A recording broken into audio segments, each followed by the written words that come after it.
Hello, this is a second attempt at building a Geiger counter using an automotive tachometer.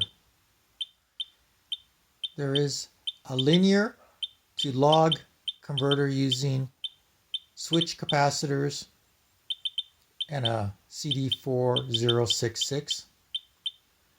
And then to add a time constant to the signal to drive the tachometer, the analog voltage of the lin-log converter is used to drive an LM331, which is a voltage to frequency converter, and a time constant is introduced there.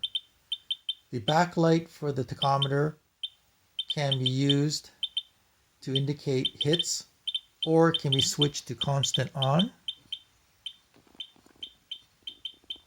off, on. The beeper and the light are driven through a 10 millisecond long one shot, and the sound can be turned off. The tachometers often have a red line or shift indicator which can be set with this knob here. I bring my check source close and my red line is set to 6,000 RPM.